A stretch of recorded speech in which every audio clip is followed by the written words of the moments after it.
Wat glo ons? Baie Christene vra vandag, wat glo ons werklik? In hierdie YouTube-reeks, wat glo ons, neem ek, Raymond Lombard, jou stap vir stap deur 26 fundamentele skrifwaarhede van die Christelike geloof. Hierdie reeks sal jou help om helderheid te kry oor wat die Bybel werklik leer oor wat ons as Christene onwrikbaar aan glo. Dit sal jou geloof verdiep en jou anker in die skrifwaarhede van God se woord. Elke episode is 'n geleentheid om jou fondasie in die woord te versterk. Elke tema bring skrifwaarhede na vore. Elke week ontdek jy weer wat glo ons. Kyk die volledige reeks vandag op YouTube en groei saam in die waarheid van die woord.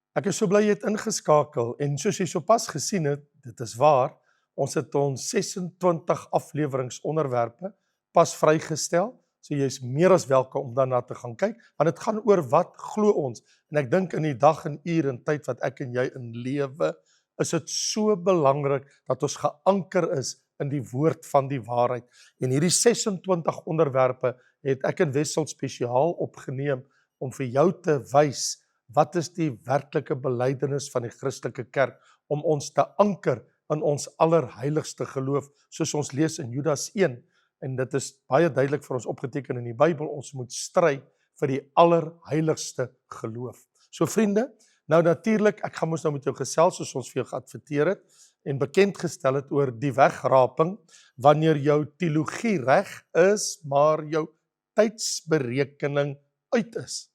En ek dink ons het dit so pas beleef die afgelope paar weke, ek en jy, om te sien waar mense stellings gemaak het. En ja, natuurlik, ons glo as kinders van die Here in die wegraping, maar wanneer jou tydsberekening uit is, kom ons gesels daaroor. Maar voor ek dit doen, wil ek net eers gou vir jou inlig. Kyk, daar is soveel dinge wat in ons wêreld op die oomblik gebeur. En ek kan dit nie ignoreer nie, want die warm patat op die oomblik is wat in die Midde-Ooste aangaan, in Jerusalem, die grondgebied van Israel, en soos wat jy gesien het op die oomblik, ek dink nie mense is daarvan bewus nie, maar wat gesê word deur wêreldleiers oor die land van Israel is verskriklik kommerwekkend. Maar kom ek vestig jou aandag net eers op iets. En dit is dat die verhoog vir die finale drama wat in die eindtyd afspeel, is Jerusalem. Is nie die wegraping nie. Dit gaan mos nie oor die wegraping per se as, dit gaan oor die volk van die Here, Israel in die laaste dae.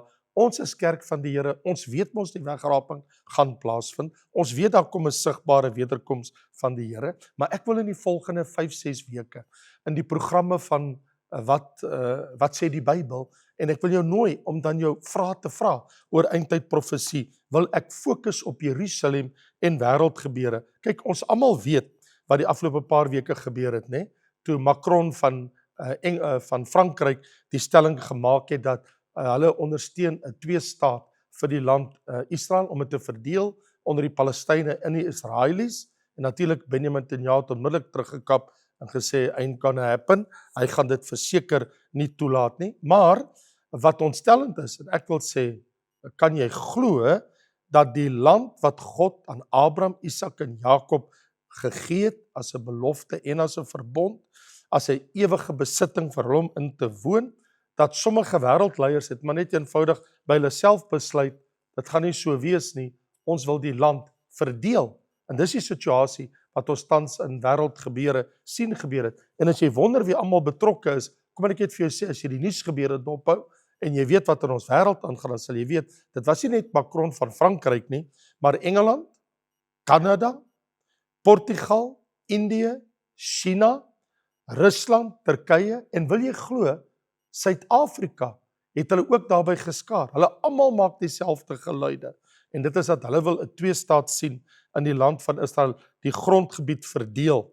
En ek wil sê, o wee julle, liewe genade, die land wat so groot soos die Kleurwiltuin is 'n klein landjie, wil julle nog in twee verdeel? Die Here spreek juis 'n oordeel uit oor mense wat sy land wil verdeel. Ek wil vir jou lees hier in Joël hoofstuk 3, vers 1 tot 3 staan daar, Want kyk, in die dae en in die tyd wanneer ek die lot van Juda en Jerusalem verander, sal ek al die nasies versamel en dan na die dal van Josafat laat aftrek om daar met hulle 'n strafgerig te hou ter wille van my volk en my erfdeel Israel wat hulle onder die nasies verstrooi het en my land wat hulle verdeel het. So dit gryp my aan dat as ek gaan kyk in die Bybel na die wederkoms van Jesus Christus na hierdie aarde toe, dan sien ek dat wanneer hy kom, sal hy die nasies versamel in die dal van Josafat, soos ons hier sien in Joël 3. En een van die redes vir hierdie oordeel, hoekom die Here hulle daar bymekaar bring, is omdat julle my land verdeel het. God sê die land van Israel is my land en julle het net goedsmoeds my land verdeel. Ek bedoel die koning van die Jode, die seun van God, en ek bedoel die Bybel is baie duidelik dat die seun van God spreek met ons oor die dag van sy wederkoms en wat sal gebeur wanneer hy die nasies sal oordeel. So dit is waar. Israel van vandag is in 'n ongelowige staat in hulle land. Daar's nie baie wat die land bewoon wat messiaanse Jode is, hulle is maar net 'n druppel in die emmer. Maar ek bedoel dis al die afgelope 4000 jaar so. Dit gaan al vir 4000 jaar so, dwars deur al hierdie tyd het God onvoorwaardelik by Israel gestaan en al het hy hulle uit hulle land uit verdryf, het hulle altyd weer teruggebring. Vriende, Satan mislei die nasies deur groot druk te plaas op Israel om hulle land te verdeel. En natuurlik, dit bring vir my tot hierdie punt, en dit is dat die profeseë van Joël 3 is nog nooit ten volle vervul nie. Dit sal eers vervul word aan die einde van die verdrukkingstydperk, wanneer al die nasies wat teen Israel saamkom, in Armageddon en ook in die dal van Josafat, dis in die Kedronvallei, né, tussen Olyfberg en Jerusalem, waar hulle sal vergader vir die slag van Armageddon in die noorde, maar ook vir die oorlog in die dal van Josafat, dan sien ons hoe al die nasies van die wêreld teen Israel optrek en natuurlik ontken dat Jerusalem die stad van die groot koning is. Hoe dwaas kan die volke van hierdie wêreld tog wees? God het beloof sy naam sal hy vir ewig in daai land vestig. Maar wat nou gebeur, wat ek en jy sien, wanneer ons na die televisiekanale kyk, wat na Al Jazeera, CNN, BBC, of watter kanaal jy kyk, Fox News, waar jy ook al gaan kyk en jou nuus kry, sal jy sien dat die toneel wat ons vandag in die Midde-Ooste en wêreldgebeure sien, berei maar net die nasies voor vir die oordeel wat kom, omdat hulle die land van Israel wil verdeel en geweldige groot druk op Israel plaas. En so, ons weet dat die Here se oordeel sal weldra kom op die regte tyd. So hier is my vraag, die wegraping. Wanneer jou teologie reg is, maar jou tydsberekening uit is. So kom ek vra die vraag, wat is die teologie, die Bybelse leer, die dogma oor die wegraping? En natuurlik kan jy mos nou maar in my boek ook gaan kyk, waar ek baie daaroor te sê het, hoe om te navigeer in die eindtyd. Maar as dit kom by die wegraping, uiteraard, daar is mos verskillende uitgangspunte onder gelowiges, en ek kan verstaan, ek dink daar is soveel lering as wat daar amper gesigte van mense is, maar ons glo dat die Bybelse leer, dat die wegraping 'n realiteit is, dat die Here sy kerk gaan kom wegneem voor die dae van die groot verdrukking, dat dit 'n Bybelse realiteit is. Want onthou, dit is so dat baie predikers verwaarloos vandag eindtyd leer, en dan as ek baie van hulle praat, dan sal hulle sê, nee, maar dit is te omstrede, dit is te kontroversieel, dit is onprakties, kom ons praat eerder oor disippelskap of een of ander onderwerp. Wat hulle eintlik miskyk is, die Bybel fokus op die wederkoms van die Here, en ek bedoel 318 keer in die Nuwe Testament word gepraat oor die wederkoms van die Here. Hele boek in die Bybel, die hele boek Openbaring is geskryf met die oog op die wederkoms van die Here. So hier is ons vraag, wat gebeur met al die gelowiges? Die Bybelse leer, wanneer jou teologie oor die wegraping reg is, dan sal jy weet, ons ontvlug die toorn wat kom. Want hier staan in 1 Tessalonisense 1 vers 10, sy seun wat ons uit die hemel verwag, wat hy uit die dode opgewek het, Jesus wat ons van die toekomstige toorn verlos. En dan in hoofstuk 5 vers 9, dieselfde boek, 1 Tessalonisense, God het ons nie bestem tot toorn nie, maar om saligheid te verkry. So die Paulus is duidelik, want in 1 Tessalonisense 4 praat hy oor die wegname van die kerk, wanneer hy van die wegvoering praat. Ons praat in die volksmond van die wegraping, maar in werklikheid, die Bybel gebruik die woord wegvoering. Wanneer jy 'n sistematiese, letterlike interpretasie van die Nuwe Testamentiese skrifgedeeltes oor die wegraping wat daaroor handel, navors. Enige ernstige Bybelleser en navorser sal die standpunt inneem dat die wegraping vind plaas voor die groot verdrukking.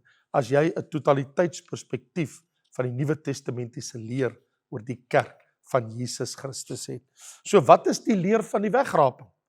Want as jou teologie oor die wegraping reg is, mense sê vir my, maar wat is die leer van die wegraping? Ek kan nie glo ons kry nou nog daagliks, weekliks, mense wat vir ons boodskappe stuur en sê, verduidelik tog vir ons. Wel, hier is dit. 1 Tessalonisense 4, vers 16 tot 17, die Here self sal van die hemel neerdal met 'n geroep, met die stem van 'n aartsengel, met die geklank van die basuin van God. En die wat in Christus gesterf het, sal eerste opstaan. Daarna sal ons wat in die lewe oorbly, saam met hulle in wolke weggevoer word, die Here tegemoet in die lig. So daai woordjie wat gebruik word daar, weggevoer, dis die Bybelse grondslag vir die woord wegraping, omdat die Latynse woord vir weggevoer is rapturo. En nou het ons mos die Engelse, en as jy dit nou wil anglisisme noem, rapture, in Afrikaans praat ons van die wegraping, maar in werklikheid is dit wegvoering, of dan die Griekse woord in die Bybel, in die oorspronklike taal, is harpazo. En harpazo in die verskillende betekenisse in die Nuwe Testament, soos in Johannes 10, vang, in Matteus 13, roof, in 2 Korintiërs 12, weggevoer, weggeruk, Handelinge 8, en in Johannes 10, ruk, of met geweld te gryp. So die Here gaan met 'n kragdadige handeling sy kerk uit hierdie bose wêreldorde kom wegruk.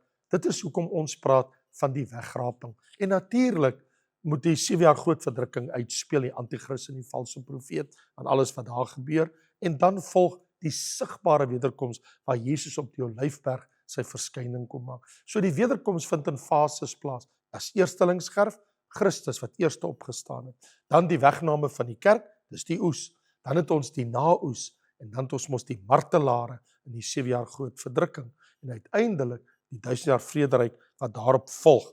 So, wanneer sal die wegraping plaasvind? Eskatologies, ons weet dit is voor die groot verdrukking. Maar hier is die punt wat ek wil maak, waaroor ek nou met jou oor wil gesels. Oor die wegraping, wanneer jou teologie reg is, jy verstaan die Bybelse leer oor die wegraping, jy sien die lig, jy kan duidelik in die Bybel sien, en as jy nie sien nie, asseblief, kry my boek om te navigeer, of my boek Daniel, of my boek Openbaring, en dan kan jy mos die Bybelse leer vir jouself navors, en dan jou besluit neem.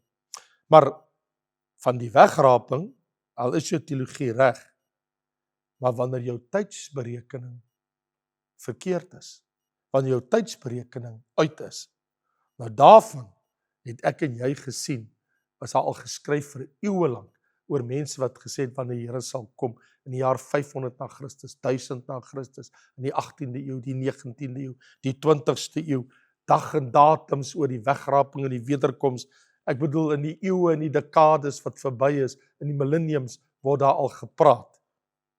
Maar selfs in ons eie dag, ons weet wat die afgelope 2 weke gebeur het, want in die afgelope 2 weke het ons gesien hoe verkeerd sekere mense was wat beweer het, dat hulle die datum van die wegraping neergepen. Dagdatum wanneer die Here sal terugkeer. En toe dit nie gebeur nie. En party van hulle het erken, hulle het bely en hulle het gesê dat hulle verkeerd was. Dan is daar ander wat weier om te erken dat hulle verkeerd was.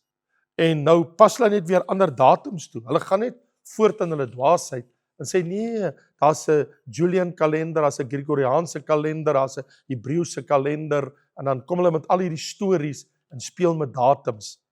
Vriende, ek het 'n Bybel, en jy het ook eene. Kom ek maak hom nou oop hier in Matteus 24, wil ek vir jou iets lees. Ek lees weer die Bybel uit. Hier staan in vers 3 en 4, Matteus 24. En toe hy, Jesus, op die Olyfberg gaan sit het, kom die disippels alleen na hom en sê, vertel ons, wanneer sal hierdie dinge wees en wat is die teken van u koms en van die volëinding van die wêreld? En Jesus antwoord en sê vir hulle, pas op dat niemand julle mislei nie. En dan gaan Jesus voort in sy profetiese rede. En hy kom by hierdie woorde. Hy sê van vers 36, maar van die dag en die uur weet niemand nie. Ook die engele van die hemele nie, maar net my Vader alleen. En dan wil jy glo 'n paar verse verder, in vers 44, steeds Matteus 24, sê Jesus, daarom moet julle ook gereed wees, want die Seun van die Mens kom op 'n uur, dat julle dit nie verwag nie. En wil jy glo, as jy aanhou moet lees jy in hoofstuk 25 vers 13, waak dan, omdat julle die dag en die uur nie weet, waarop die Seun van die Mens kom nie. En net as jy dink, die disippels verstaan wat Jesus gesê het, en hulle moet nie soek na dag, datum, tyd, uur nie, kom hulle weer, letterlik in die dae daarna, letterlik binne 40 dae, vandat Jesus hierdie woorde gespreek het, letterlik binne 40 dae, lees ons in Handelinge, hoofstuk 1. Intussentyd is Jesus gekruisig, hy het opgestaan uit die dood uit, hy het vir 40 dae aan hulle verskyn, en nou lees ons hierop, in Handelinge, hoofstuk 1. Die wat toe by mekaar gekom het, dis nou vers 6 en vers 7, vra hom toe en sê, Here, gaan u in hierdie tyd die koninkryk vir Israel weer oprig? Gaan u dit nou doen?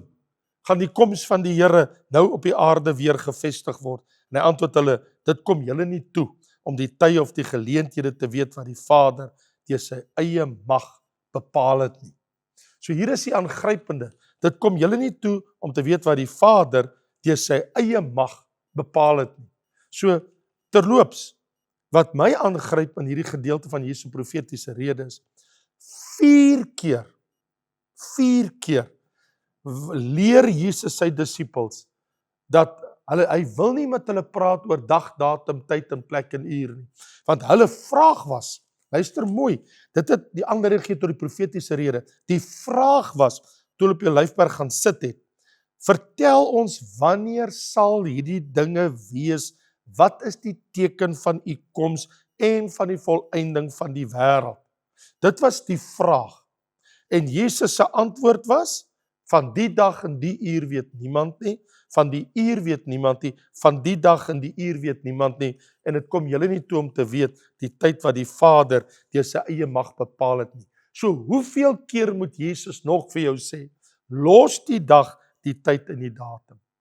Maar nou, nog steeds wil mense weet, wat verstaan ons oor die tydsberekening van die kerk van Jesus se wegname en die verkondiging daarvan, soos ons het ontdek en lees in die Nuwe Testament. Wel, kom ek jou sê, hoekom ons nie 'n dag, tyd en uur en datum kan bepaal nie? Want die Bybel, so sien ons, leer ons, as ons deur die blaaie van die Nuwe Testament se geskrifte werk, en veral as ons werk deur die sendbriewe van die Nuwe Testamentiese skrywers. Die wegraping is 'n tekenlose gebeurtenis. Dit wil sê, die Bybel gee geen teken wat die wegraping voorafgaan nie. Daar is nie een teks in die Bybel dat ek kan sê, hierdie teks sê vir my, die wegraping gaan vandag of môre of oormôre plaasvind nie. Die naaste van alle Bybeltekste in die ganse skrif, die hele Bybel, wat ek en jy kan kom, die heel naaste, wat as ons wil eerlik wees met die skrifte, en ons nie wil besig hou met inlegkunde nie, maar as ons net wil laat die skrifte vir hulle self spreek, dan lees ek hier, want dit is tog wat ons nou in die Bybel staan, dit is mos so in die woord van die Here, mos nou vir ons opgeteken. Ek en jy kan nie van die Bybel af wegbeweeg nie. So as ons bly by die skrif, dan lees ek hier in Romeine, hoofstuk 11, daar staan in vers 25, ek wil nie hê dat julle hierdie verborgenheid nie moet weet, dat julle nie eie wys mag wees nie, dat die verharding ten dele oor Israel gekom het, totdat die volheid van die heidene ingegaan het, en dan sal Israel gered word. So as jy praat van die heidendom en die evangelie wat oor die wêreld gaan, en ons praat oor Israel wat gered moet word, dan verstaan ek en jy iets. Wat ons verstaan is, wanneer die volgetal van die bruid vol is, gaan die wegraping plaasvind. Ons weet nie hoe groot is die getal van die bruid nie. Ons weet nie hoeveel mense is gered vandat Jesus uit die dood uit opgestaan het tot vandag toe nie. Ons weet nie hoeveel moet nog gered word voor die wegraping plaasvind. So ons kan nie 'n dag en 'n datum of 'n tyd bepaal nie. As iemand vir jou daai antwoord kan gee, dan kan ek en jy kyk of ons kan iewers te kom. Maar daai antwoord bestaan nie. Dis net by God bekend, by geen ander mens nie. Net Vader weet hoe groot is die bruid van sy seun, hoeveel is al gered, hoeveel het al ingekom deur die evangelie van Jesus Christus. Die tweede ding is, as ons praat oor die tydsberekening, die wegraping is 'n verrassingsgebeurtenis. Nou as ons van die dag en die datum en die tyd weet, dan is dit nie meer 'n verrassing nie. Gaan kyk na jou Bybel. Daar staan in 1 Tessalonisense 5, soos 'n dief in die nag gaan die Here kom. Dis wanneer jy dit nie verwag nie. Want as ek 'n datum het, en mense gee graag datums, nou wil mense datums gee in Oktober maand, nou het mense weer ander datums in jare wat kom. Daar is nie 'n datum vir die wegraping nie. En wie ook al daarna kyk, maak nie saak wat se video's jy kyk, en wat die gemors is, wat op YouTube vir jou opgedis word, van mense wat in die hemel was, en mense wat die Here nou gesê het, dis wanneer die wegraping gaan plaasvind, hulle kom kinders, en jong mense, mense wat dood was, en lewend geword het, en almal het video's, en almal wil vir jou vertel. Vriende, die Bybel is duidelik, van die dag en die uur weet niemand nie. Die Here gaan dit nie vir een van hulle bekend maak, en hulle gaan die engel wees wat met vlerke neerkom, en vir ons dit kom vertel nie. Ons het die woord van God, ons het die profetiese woord van die Here. Die Here speel nie met datums nie. Dis nie vir ons om te weet nie. Jesus het gesê, dit gaan julle nie aan nie.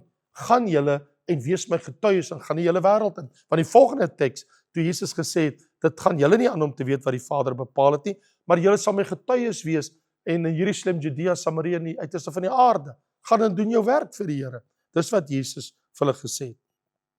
Die wegraping is 'n skielike gebeurtenis, in 'n oomblik en 'n oogwink. Ons weet nie wanneer hierdie skielike, verrassings, tekenlose gebeurtenis gaan plaasvind nie, en dit is natuurlik selektief, want dit is net vir kinders van die Here. Dit het ons tog gesien, in 1 Tessalonisense hoofstuk 4, die wat in Christus gesterf het, sal eers opstaan. Daarna sal ons wat in die lewe oorbly, saam met hulle in wolke weggevoer word, die Here tegemoet in die lig. En ook in Johannes 14, waar Jesus sê, ek gaan om vir julle plek te berei. En as hy klaar is, dan kom ek weer na julle toe.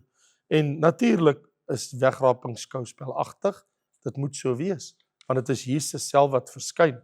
Ek bedoel, hoe geweldig moet dit wees, wanneer Jesus self uit die hemel uit verskyn, om sy kerk te kom haal. Wat 'n wonderlike skouspel gaan dit wees as die poorte van die hemel oopgaan en wanneer Jesus kom. Ja, ek en jy moet bedags daarop wees. So terloops, kan ek dit sê, mag ek dit sê, sal iemand asseblief ons vriende, wat so graag met datums speel, inlig, die Bybelse leer oor die eindtyd, fokus nie op dag, datum en uur nie. Die Bybelse leer fokus op gereedheid. Dis hoekom jy telke male sal lees, daarom moet julle gereed wees, waak en bid, sodat julle waardig geag moet word. Julle moet gereed wees, want hy gaan kom op 'n uur, dat julle nie verwag nie. So Petrus sê, terwyl ons in vrees en bewing en angstig wag op die koms van die Here, met 'n heilige vrees vir die Here wat ons liefhet, laat ons bewapen met hierdie gedagte. Los die datums. Hou op speel met al hierdie video's en mense wat jou wil vertel, maar jy moet nou hierna kyk, jy's nou hierdie nuwe openbaring. Wat my so verbaas, in 2 Korintiërs 12, toe Paulus in die hemel was, hy sê, ek weet van 'n man in die liggaam of buitekant, weet ek nie, weggeruk is tot in die 3de hemel, onuitspreeklike woorde gehoor het, wat 'n mens nie mag uitspreek nie. Paulus sê selfs, hy kon net sekere dinge vir ons sê. God het vir hom goed gewys en goed gesê, en wat hy gesien het in die hemel, wat hy nie oor mag praat nie. Dis hoekom hy in 1 Korintiërs 2 sê, wat die oog nie gesien, die oor nie gehoor, in die hart van die mense opgekom het, wat God berei het, vir hulle wat hom lief het. Vriende, die oomblik van sy koms, sal wees soos 'n dief in die nag. En gewoonlik is dit, wanneer 'n mens dit die minste verwag. So vriende, as ons praat oor die wegraping, jou teologie mag reg wees, maar as jy met datums wil speel, glo my, gaan jou tydsberekening verseker uitwees. Kom ons los datums en tyd, maar kom ons praat oor wat moet ek doen om gereed te wees vir wanneer Jesus kom.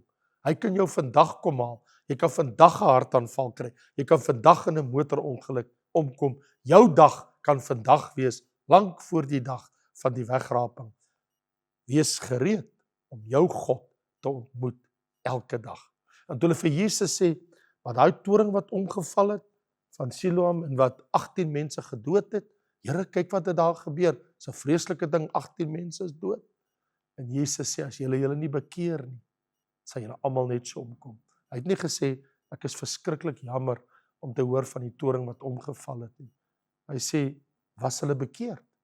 Ek wil vir jou vra, gaan nie oor wat 'n dag die Here kom nie, maar het jy jou bekeer tot die Here?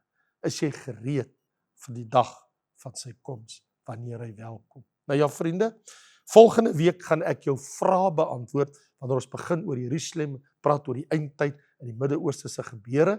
Kan dit ongelukkig nie vandag doen nie, Wessel is met vakansie vir die week, en so volgende week is hy terug om my te help, en as ons dan om die woord vergader, dan kan ons ook sommer kom by heerlike Bybelvrae.